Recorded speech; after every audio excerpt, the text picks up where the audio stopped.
Hello students, आज मैं आपको नया चैप्टर शुरुआत करने जा रहा हूँ और ये है चैप्टर 10 प्रत्यावर्ती धारा।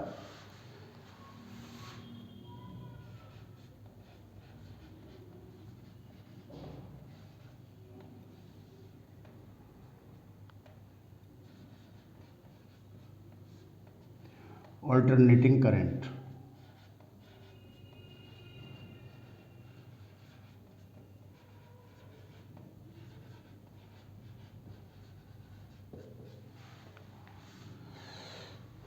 तो जो विद्युत धारा होती है, जैसा कि आप सभी जानते हैं कि आवेश प्रवाह की दर को विद्युत धारा कहते हैं। अभी तक आपने जो भी विद्युत धारा पढ़ी है वो ऐसी विद्युत धारा है जिसमें उसकी दिशा में कोई परिवर्तन नहीं होता है।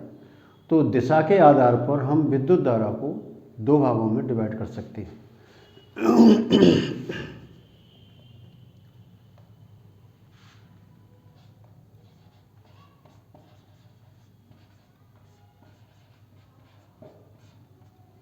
इसका हम दो भागों में डिवाइड कर सकते हैं। एक भाग है इसका जिसे हम कहते हैं दिष्ट धारा। दूसरा इसकी जो हम पार्ट कर सकते हैं वो है आपका प्रत्यावर्ती धारा।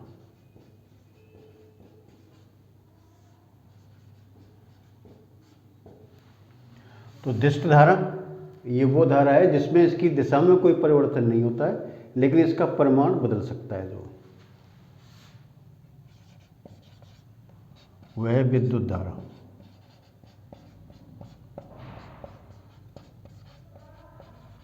जिसकी दिशा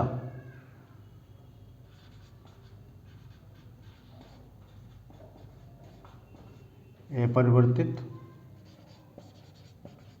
रहती है तथा परिमाण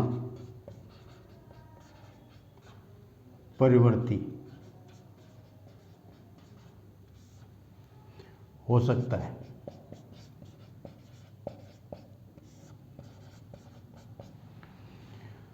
तो इस तरह की विद्युत धारा का जैसे सपोज करो कि भाई हमने ये ग्राफ बना दिया, हम यहाँ पर ये आई ले लें और यहाँ पर हम इसमें टी ले लें। मान लो कि आपको ये विद्युत धारा इस तरह की प्राप्त होती है, जो ये इस तरह की। तो ये जो विद्युत धारा होती है ये कहलाती है परिवर्ती दिष्ट धारा।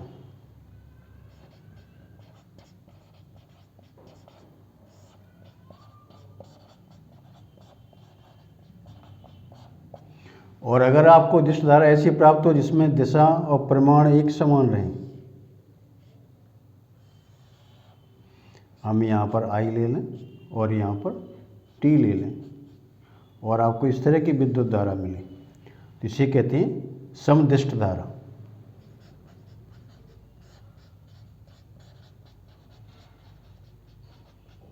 समदिष्ट धारा। तो समदिष्ट धारा में क्या है कि परिमाण में कोई परिवर्तन नहीं होता है और दिशा भी इसकी एक ही जैसी रहती है। इसमें भी दिशा में कोई परिवर्तन नहीं है, लेकिन परिमाण इसका परिवर्ती है, इसलिए हम इसको समदिष्ट धारा कहते हैं। इसके उदाहरण या इसके कई स्रोत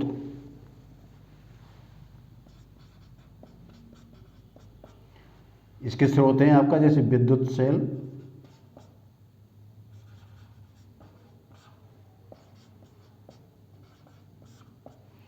और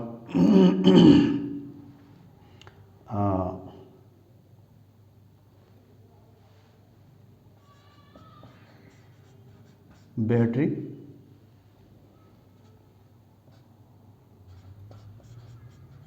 दिष्ट धारा जनित्र आदि। ये ऐसे हैं जो कि दिष्ट धारा प्रदान करते हैं और इनकी धारा का मान की दिशा में कोई परिवर्तन नहीं होता। प्रत्यावर्ती धारा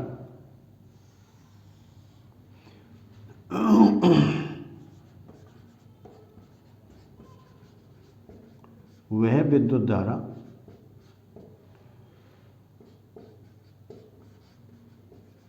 जिसका परिमाण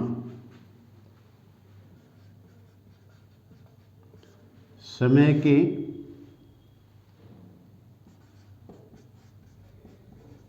साथ परिवर्तित होता है, लेकिन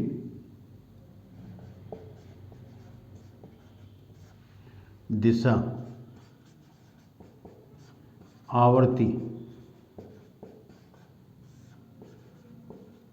रूप से बदलती है। प्रत्यावर्ती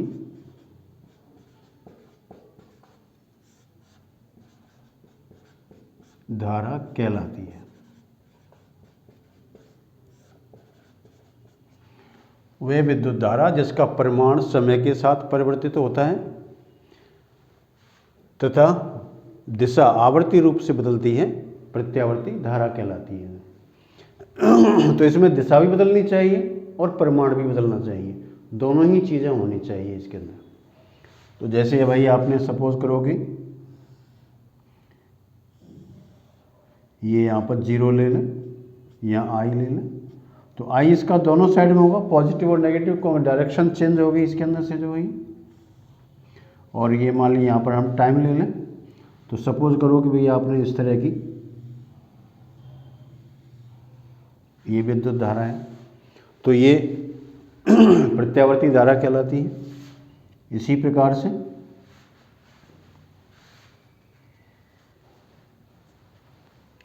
मान लो कि आपने 0 आई दोनों साइड के अंदर, और ये हमने यहाँ पर टी ले लिया इसका, और मान लो विद्युत धारा इस तरह की होती है।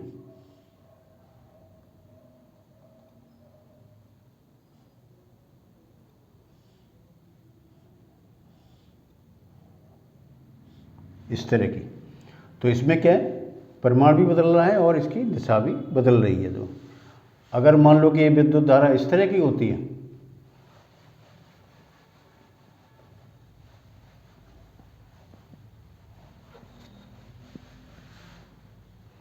सपोज करो कि ये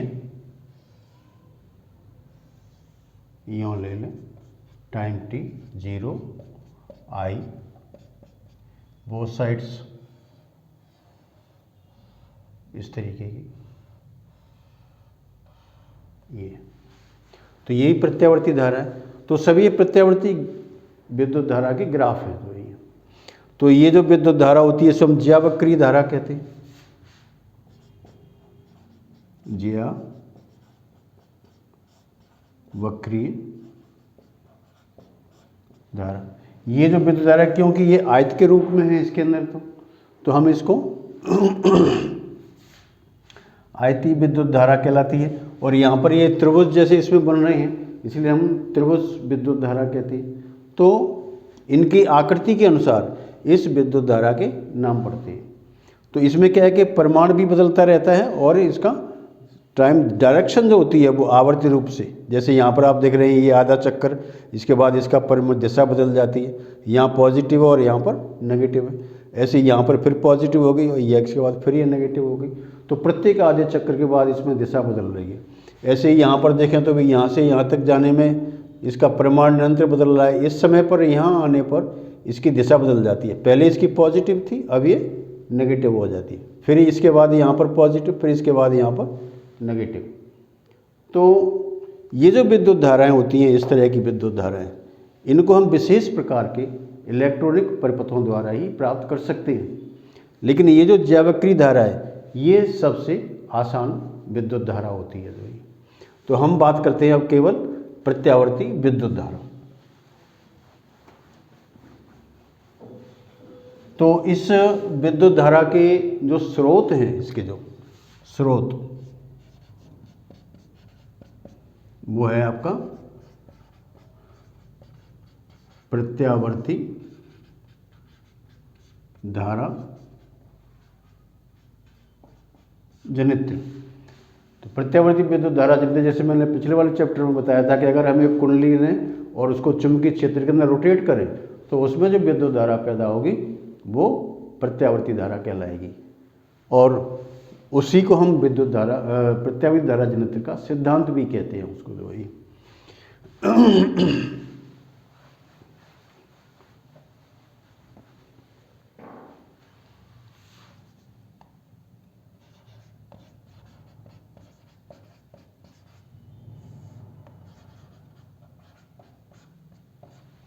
तो अगर आपने इस तरह की विद्युत धारा ली हुई है 0 I, और ये I इधर की साइड में, यहाँ पर आपने ये ले रखा है टाइम, और ये विद्युत धारा इस तरीके की, इस तरह की। तो ये जो इसका परिमाण होता है ये इसका I0 कहलाता है। यहाँ पर I0 ये जो होता है इसको कहते हैं -I0। फिर यहाँ पर ये +I0, फिर यहाँ पर ये -I0।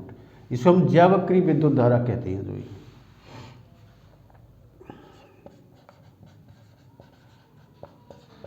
ज्यावक्रीय विद्युत, इसका मतलब है कि ये ज्या नियम का पालन करती है, और ज्या को हम इंग्लिश में साइन कहते हैं। ट्रिग्नोमेट्री के अंदर साइन कॉस टेन होते हैं, तो इसमें भी साइन टर्म आना चाहिए इसके अंदर से। जो ये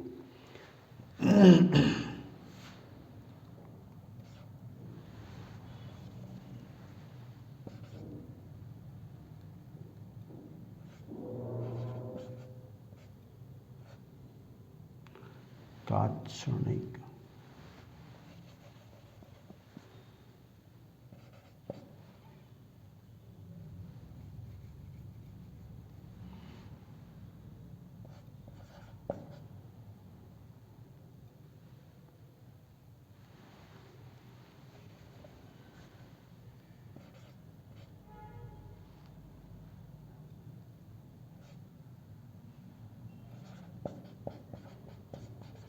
तात्क्षणिक,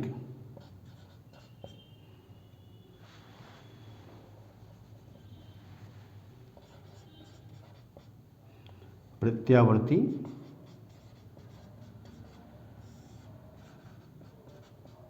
धारा I = I0 sin ωt। I0 इसे कहते हैं शिखर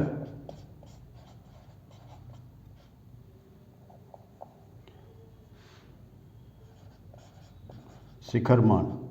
और जैसा कि मैंने आपको पहले बताया था, इसका मान होता है BAN ओमेगा। B चुंबकीय क्षेत्र, A कुंडली का क्षेत्रफल, N कुंडली में फेरों की संख्या, ओमेगा कुंडली का कोणीय वेग। तो आप देख रहे हैं कि जो शिखरमान होता है वो समय पर निर्भर नहीं करता, इसका मान हमेशा कांस्टेंट होता है। तो शिखरमान स्थिर मान होता है। शिखर मान की यहाँ पर आप देख रहे हैं, जैसे यहाँ पर ये +I0 है, यहाँ पर -I0 है। तो जिस तरह से ये टर्म बदलेगा sin ωt, उसी प्रकार से इस I में चेंज आएगा। तो जहाँ B चुंबकीय क्षेत्र, A कुंडली का क्षेत्रफल, N कुंडली में फेरों की संख्या, और ओमेगा कुंडली का कोणीय वेग।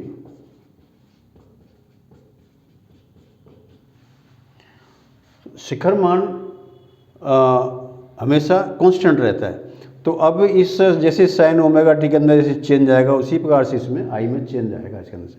तो आप देख सकते हैं कि जब ωt का मान यहाँ पर 0 डिग्री होता है तो ये 0 है, यहाँ पर अधिकतम है, फिर ये न्यूनतम, फिर अधिकतम, फिर न्यूनतम।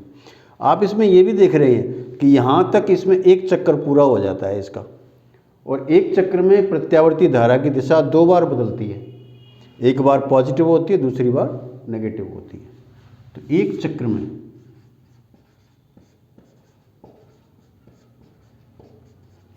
में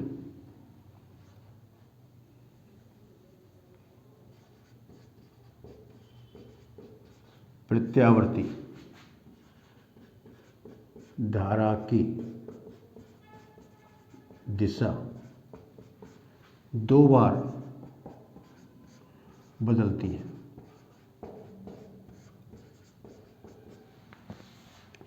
तो इसका कोणीय वेग जो इसका होता है, जो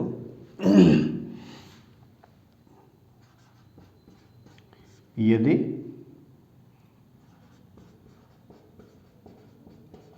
प्रत्यावर्ती धारा की आवृत्ति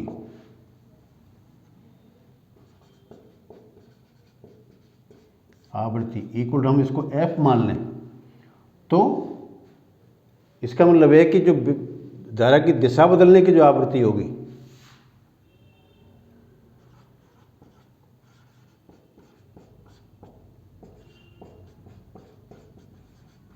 दिशा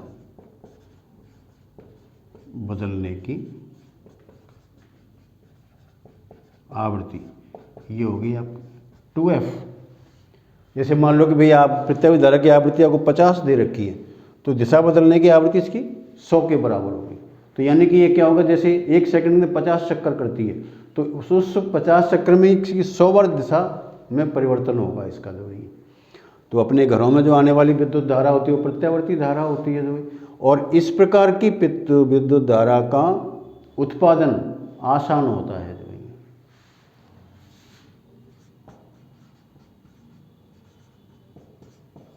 ज्यावक्रीय विद्युत धारा का उत्पादन आसान व सरल होता है। जबकि आपने देखा था उसमें त्रिभुजाकार विद्युत धारा या आयताकार विद्युत धारा, या अगर हम इनको लेते हैं तो इनके लिए विशेष प्रकार के विद्युत परिपथ बनाने पड़ते हैं, तब जाकर के ये प्राप्त होती है। साथ में ही त्रिभुजाकार या आयताकार विद्युत धारा का उपयोग हर जगह नहीं होता है, जो कुछ ही विशेष इलेक्ट्रॉनिक सर्किट होते हैं जहाँ पर कि हम उन तरह की विद्युत धाराओं का प्रयोग करते हैं जो है, तो वहाँ पर हम उस प्रकार के परिपथ बना करके तैयार करते हैं। लेकिन ये ज्यावक्रीय जो धारा होती है, इसका हम उत्पादन विद्युत जनित्र से आसानी से कर सकते हैं। विद्युत जनित्र हो, डायनमो हो, तो इनके द्वारा हम इनका उत्पादन कर सकते हैं। तो हम इसके स्रोत देखें तो एक तो है आपका प्रत्यावर्ती धारा जनित्र,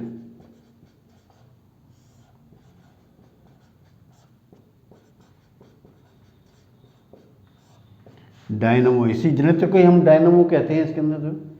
तो डायनमो जनित्र में कोई अंतर नहीं होता है। तो ये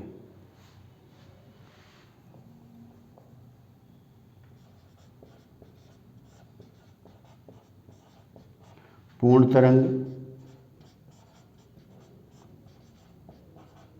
दिष्टकारी,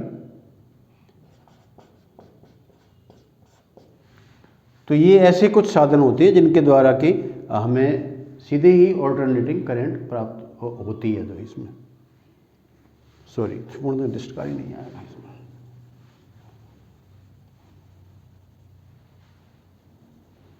तो सीधा इसका एक उपाय है प्रत्यावर्ती धारा जनित्र। तो प्रत्यावर्ती धारा को उत्पन्न करने के लिए हमारे पास कई साधन होते हैं। आपने देखा होगा कि हम जल से विद्युत का उत्पादन करते हैं, जिसको हाइड्रो इलेक्ट्रिसिटी कहते हैं। तो इसमें क्या, नदी पर बड़े बड़े बांध बनाए जाते हैं, फिर उसमें एक डायनेमो लगाया जाता है, उस पर पानी का प्रेशर डाला जाता है, जिससे कि वो टरबाइन घूमती है और उससे विद्युत धारा पैदा होती है। इसी प्रकार से जो आपकी विद्युत धारा, जैसे परमाणु ऊर्जा से विद्युत धारा प्राप्त कर सकते हैं। तो उसमें क्या है, वो नाभिकीय विखंडन क्रिया पर आधारित होती है, उसमें बहुत ज़्यादा ऊष्मा पैदा होती है। उसके द्वारा पानी को गर्म करके उसकी भाप जो होती है उसको टरबाइन पर डालते हैं, टरबाइन घूमती है, टरबाइन के घूमने से उसमें विद्युत धारा का उत्पादन होता है। इसी प्रकार से आपके जो पवन ऊर्जा है, पवन चक्की है, पवन चक्की से भी हम विद्युत धारा का उत्पादन करते हैं, तो वो भी आपकी प्रत्यावर्ती धारा ही होती है। हमारे घरों में आने वाली जो विद्युत धारा है वो यही प्रत्यावर्ती धारा है।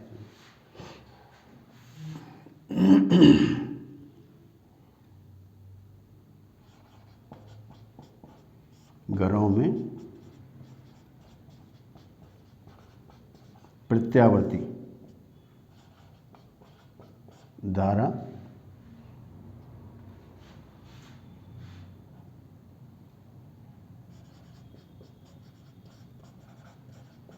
होती है।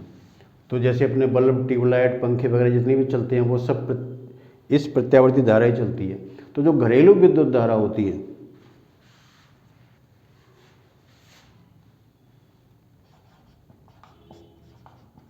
घरेलू विद्युत धारा, इसकी जो आवृत्ति है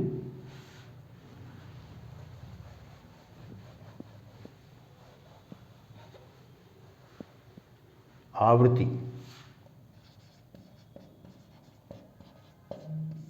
एफ, इसका मान होता है 50 हर्ट्ज। और इसमें जो वोल्टता आती है, वोल्टता, तो ये होती है आपकी 220 वोल्ट। तो अपने घरों में आने वाली विद्युत धारा 220 वोल्ट होती है। लेकिन अगर हमें कहीं बहुत ज़्यादा वोल्टेज की ज़रूरत पड़ती है तो वहाँ पर हम ऊंचाई ट्रांसफार्मर का प्रयोग करते हैं। आपने देखा होगा जहाँ पर कि इंडस्ट्री एरिया होता है, तो उस इंडस्ट्रियल एरिया के अंदर कारखाने में जितनी बड़ी मशीनें होती हैं उनको चलाने के लिए हम अधिक वोल्टेज की विद्युत धारा की आवश्यकता पड़ती है। तो इसके लिए कारखाने के ठीक सामने एक स्टेप अप ट्रांसफार्मर इंस्टॉल कर दिया जाता है और उससे उसके अंदर जो बड़ी बड़ी भारी मशीनें होती हैं उनको चलाया जाता है। जो अगर कहीं पर कम वोल्टेज की आवश्यकता पड़ती है तो फिर हम इसको स्टेप डाउन ट्रांसफार्मर का यूज़ करते हैं। अब आपने देखा होगा सामान्यतः जो वेल्डिंग करने वाले होते हैं वो इसी विद्युत धारा का प्रयोग करते हैं, लेकिन वहाँ पर भी स्टेप डाउन ट्रांसफार्मर होता है। तो इस तरीके से इस विद्युत धारा का उपयोग बहुत ज़्यादा है। हमारे दैनिक जीवन में जितनी वस्तुएं होती हैं वो सभी प्रत्यावर्ती धारा से ही चलती हैं।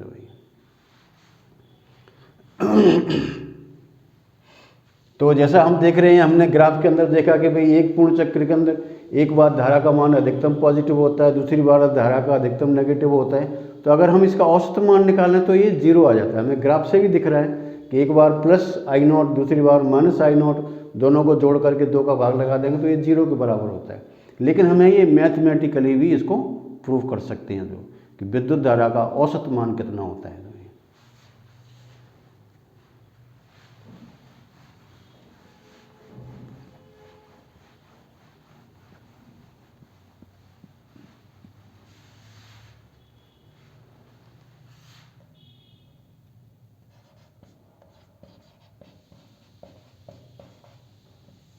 प्रत्यावर्ती धारा का औसत मान, एवरेज वैल्यू ऑफ एसी। तो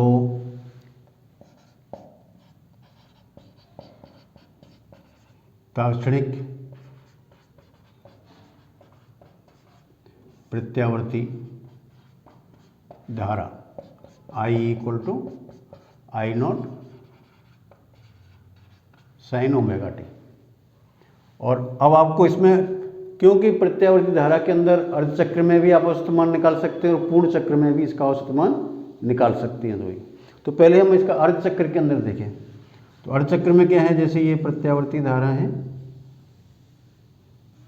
यहाँ टाइम t ये 0, ये I और यहाँ पर भी I, इस तरीके से ये इसका यहाँ पर आई नॉट, यहाँ पर है ये माइनस आई नॉट। तो ये इसका आधा चक्कर है। आधा चक्कर का मतलब ये यहाँ पर जो इसका टाइम है वो t/2 है और यहाँ पर इसका t, इसका जो यहाँ पर कैपिटल लिखा हुआ है ये इसका आवर्तकाल है। तो प्रत्येक आवर्तकाल के बाद इसकी डायरेक्शन बदलती है। तो आप इसमें पहले हम अर्धचक्र के लिए देखें कि इसकी वैल्यू कितनी होती है।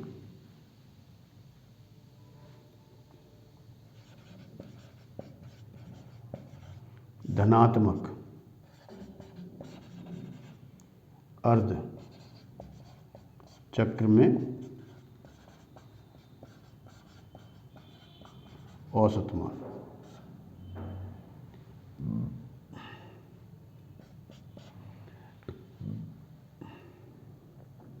आई बार T/2, ये equal to integration 0 to T/2 I dt upon T/2। तो जैसे औसत मान निकालते हैं भाई, कुल मान अपॉन मान की जो संख्या होती है उससे भाग लगा देते हैं। तो यहाँ पर भी 0 से T/2 तक के लिए तो आई dt की इंटीग्रेशन जो इसमें 0 से T/2 करेंगे, और यहाँ पर जो इसका औसत जो इसका ये T/2 की जो वैल्यू है यहाँ तक, उसका इसमें भाग लगा देंगे, तो ये इसका एवरेज मान आ जाएगा।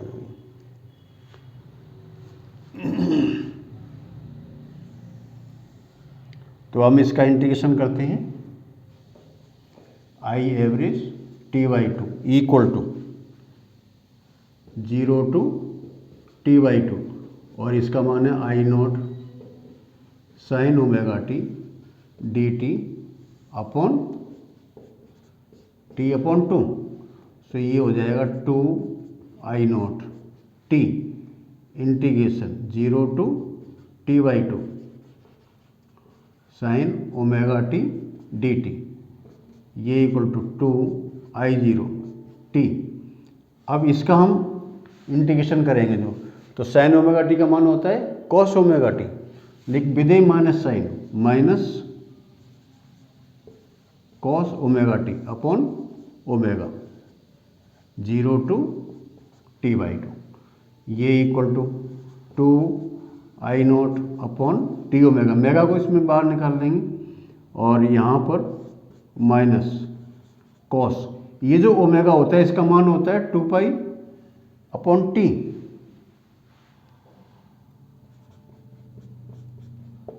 Into T 0 to T/2।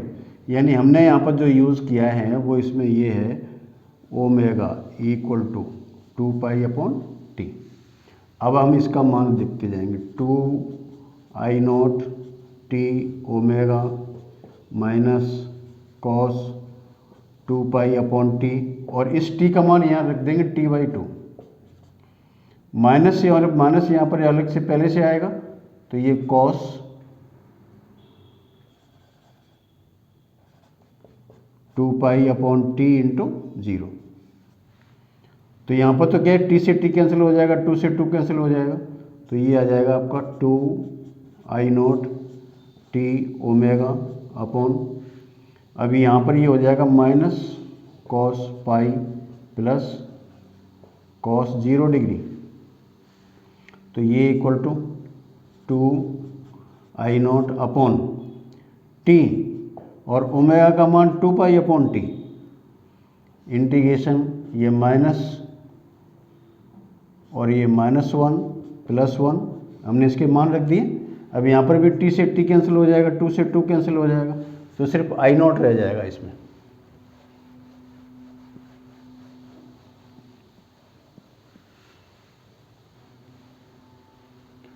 तो आई एवरेज T/2 इक्वल टू, ये रह जाएगा आपका आई नॉट अपॉन पाई, और ये वैल्यू हो जाएगी +1, सो ये I naught upon pi into 2, so 2 I naught upon pi, ये equal to I average T/2। यानी कि इसके धनात्मक अर्धचक्र में इसका मान इतना होगा, तो ऋणात्मक इसी प्रकार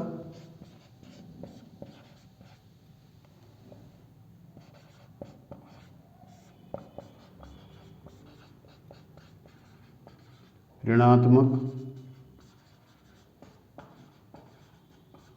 अर्धचक्र में I average T/2 equal to -2 I naught upon पाई।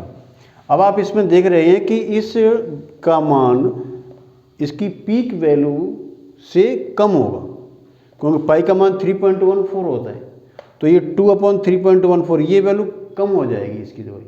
इसका मतलब ये है कि जो भी यहाँ पर हम ये वैल्यू निकाल रहे हैं, ये सभी वैल्यू शिखर मान से कम है जो है। तो आप इसमें क्या देख रहे हैं, अतः I average T half is less than I naught. अब हम इसमें देख रहे हैं कि ये भी इसका पॉजिटिव हाफ साइकिल के लिए, नेगेटिव हाफ साइकिल के लिए, अगर हम इन दोनों को जोड़ करके 2 का भाग लगा दें तो एवरेज का मान 0 के बराबर होगा। इसका अर्थ ये है कि भाई विद्युत धारा का जो औसत मान होता है वो 0 होता है, लेकिन हम इसको मैथमेटिकली भी प्रूफ दे सकते हैं इसका जरिए।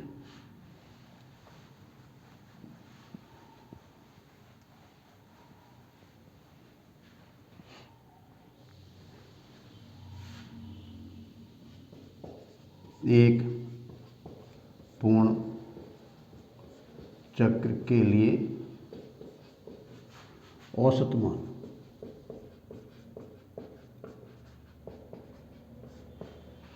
अब इसमें आपका I average equal to integration 0 to t I D T upon T. So ये equal to integration 0 to t I naught sine omega T D T upon T. ये I naught upon T integration 0 to t sine omega T D T, ये equal to I naught upon T, इसका integration minus cos omega T upon omega 0 to t।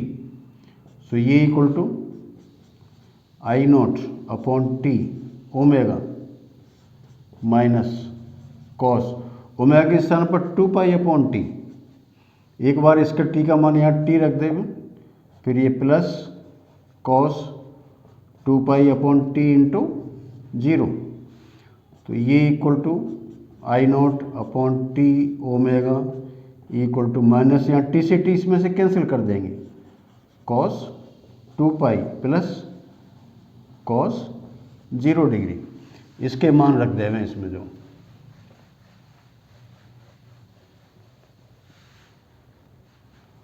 I average equal to I naught upon T omega minus cos 2 pi का मान होता है 1, इसका मान भी यहाँ पर 1, तो ये I naught upon T omega minus 1 plus 1, ये equal to I naught upon T omega और इसका मान 0। सो ये आई एवरेज इक्वल टू 0। इसका मतलब ये होता है कि एक पूर्ण चक्र में विद्युत धारा का औसत मान 0 के बराबर होता है। अतः एक पूर्ण चक्र में प्रत्यावर्ती धारा का औसत मान 0 होता है।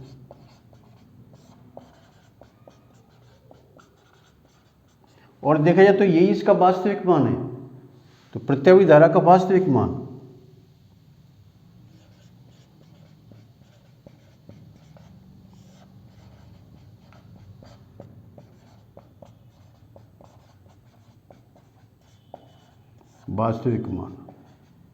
ये इक्वल टू 0, तो औसत मान ही इसका वास्तविक मान होता है।